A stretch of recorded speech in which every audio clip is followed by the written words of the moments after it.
शिव पार्वती विवाह कथा पुराणों व तुलसीदास के अनुसार माता सती का पहला जन्म सती माता। पुराणों के अनुसार भगवान ब्रह्मा के मानस पुत्रों में से एक प्रजापति दक्ष कश्मीर घाटी के हिमालय क्षेत्र में रहते थे।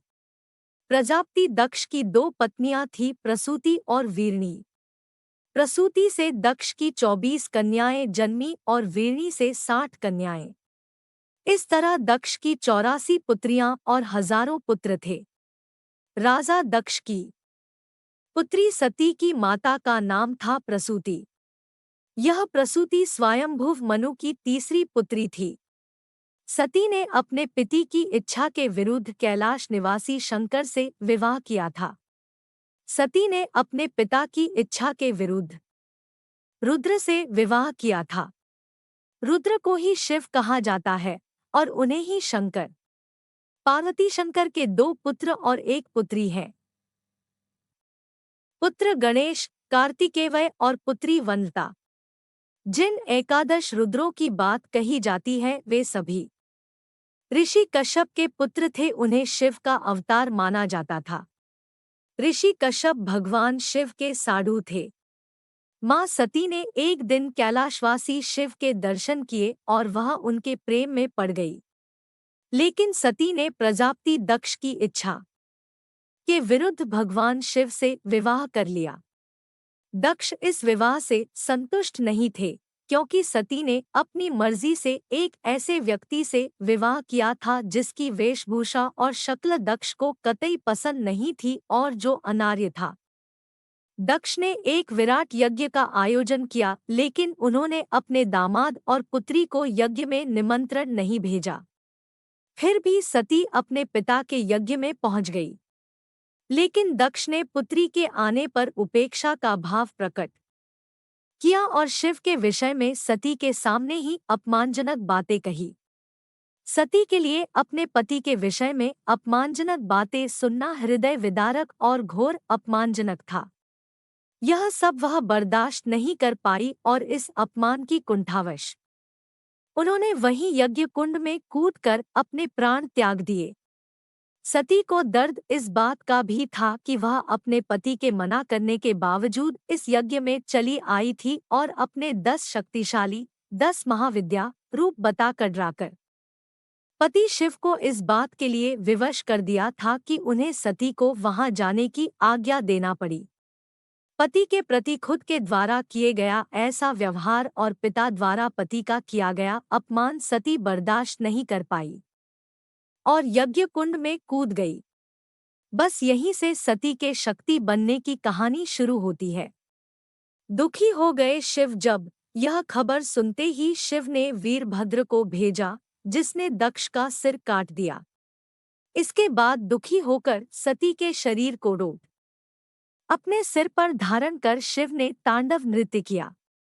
पृथ्वी समेत तीनों लोकों को व्याकुल देखकर भगवान विष्णु ने अपने सुदर्शन चक्र द्वारा सती के शरीर के टुकड़े करने शुरू कर दिए।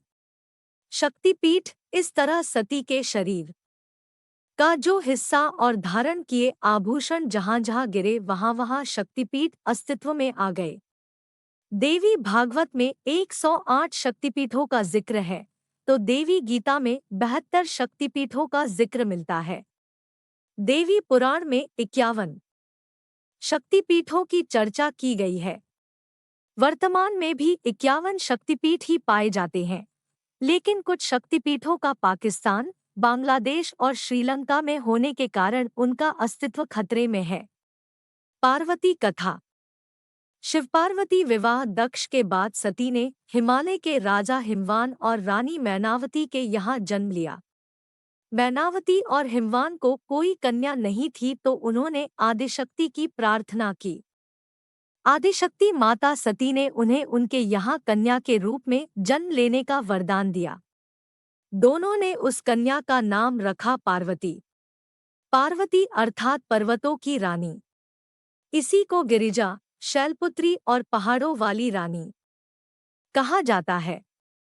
माना जाता है कि जब सती के आत्मदाह के उपरांत विश्व शक्तिहीन हो गया, उस भयावह स्थिति से त्रस्त महात्माओं ने आदिशक्ति देवी की आराधना की।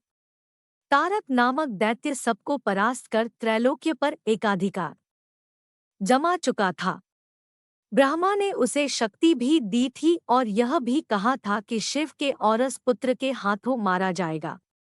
शिव को शक्तिहीन और पत्नीहीन देखकर तारक आदि दैत्य प्रसन्न थे। देवतागण देवी की शरण में गए। देवी ने हिमालय हिमवान की एकांत साधना से प्रसन्न होकर देवताओं से कहा, हिमवान के घर में मेरी शक्ति गौरी के रूप में जन्म लेगी।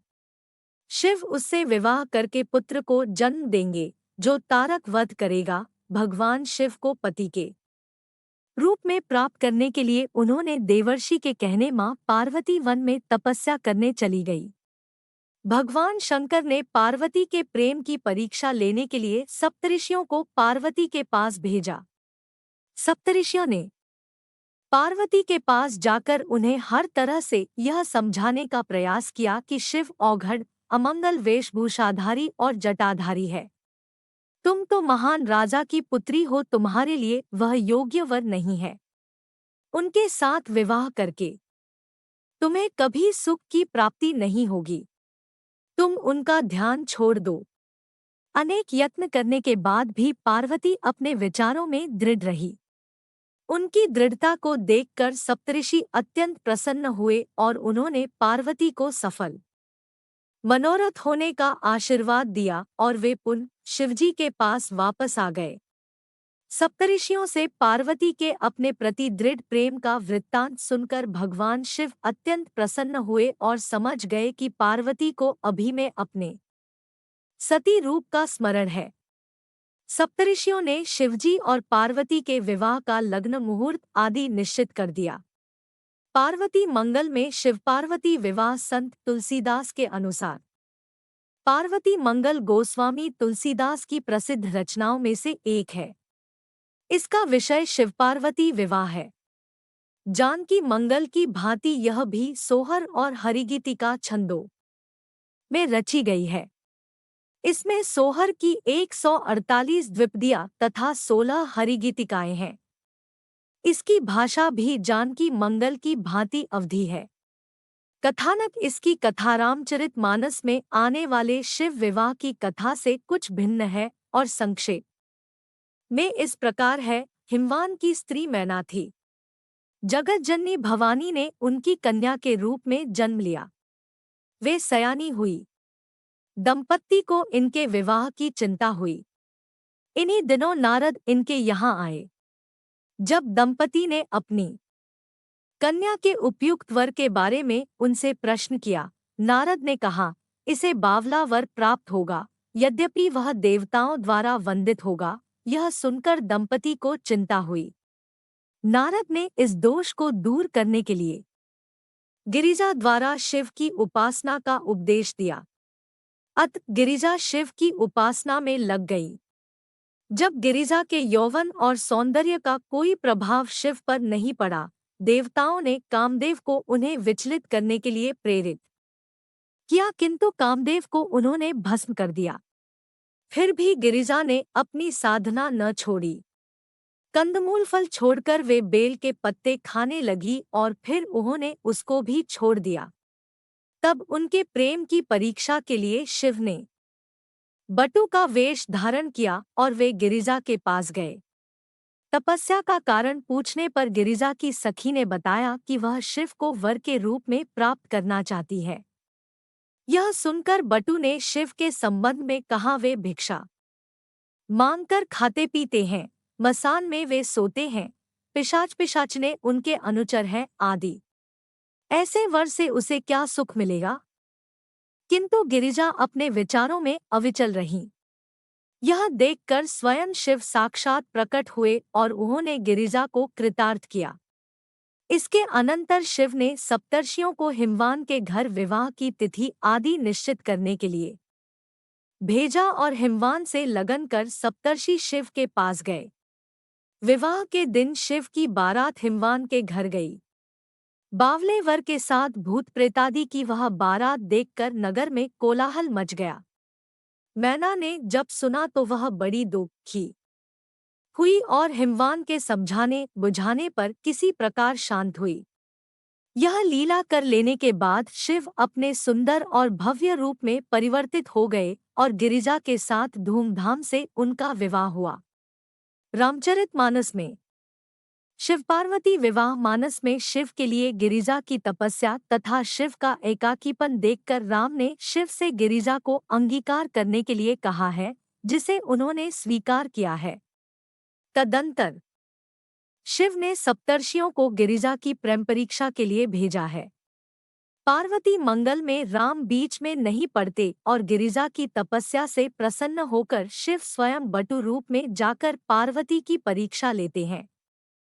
मानस में जो संवाद सप्तर्षि और गिरिजा के बीच में होता है, वह पार्वती मंगल में बटु और उनके बीच होता है। मानस में कामदहन इस प्रेम परीक्षा के बाद होता है, जो पार्वती मंगल में पहले ही हुआ रहता है। इसीलिए इसके बाद मानस में विष्णु आदि को मिलकर शिव से अनुरोध करना पड़ता है कि वे पार्वती को अर्धांगिनी रूप में अंगीकार करे, जो पार्वती मंगल में नहीं है। तदंतर मानस में ब्रह्मा ने सप्तर्षि को हिमवान के घर लग्न पत्रिका प्राप्त करने के लिए भेजा है, जिसके लिए पार्वती मंगल में शिव ही उन्हें भेजते हैं। शेष कथा दोनों रचनाओं में प्राय एक सी है।